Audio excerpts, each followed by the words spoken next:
High, তো আজকে আমি বাড়িতে বানাচ্ছি চিকেন স্টু। তো তার জন্য কড়াইতে সাদা তেল দিয়ে গোটা গোলমরিচ, এলাচ আর তেজপাতা ভেজে নিয়েছি। তার মধ্যে রসুন কুচি আর আদা কুচি দিয়ে হালকা ভেজে নিয়ে পেঁয়াজগুলো দিয়ে দিয়েছি।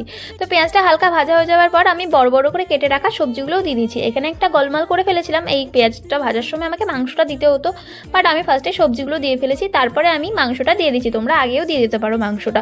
তো যাই হোক, দেখো আমি হালকা হালকা করে ভেজে নিয়েছি, এর মধ্যে কিছুটা লবণও দিয়ে দিয়েছিলাম। তারপরে সব সবজিগুলো দিয়ে আমি হালকা ভাজা ভাজা করে পরিমাণ মতো অনেকটা জল দিয়ে দিয়েছিলাম আর একটু হলুদও দিয়েছিলাম। যদিও চিকেন স্টু সাদা সাদাই হয়, কিন্তু আমাদের বাড়িতে সবাই এই সাদা রঙের সবজিটা খেতে পছন্দ করে না, তাই একটু হলুদ দিয়েছিলাম। তারপরে জল দেওয়ার পর গোলমরিচের গুঁড়ো দিয়ে দিয়েছিলাম উপর দিয়ে। আর এইটার মধ্যে বাটার দিলে তো আরোই ভালো হয়, কিন্তু আমরা যেখানে থাকি সেখানে খুব একটা সহজে বাটার পাওয়া যায় না, মানে বাজার যেতে হবে অনেকটা দূরে। তার জন্য আমি আর বাটার দিইনি, সাদা তেল দিয়েছি। নামানোর আগে ফ্লাওয়ার গুলিয়ে দিয়েছি আর একটা ভাজা মশলা দিয়েছি। তো হেভি হয়েছিল, তোমরাও বাড়িতে ট্রাই করতে পারো। এই শীতের সন্ধ্যায় এরকম চিকেন স্টু পেলে আর কি চাই।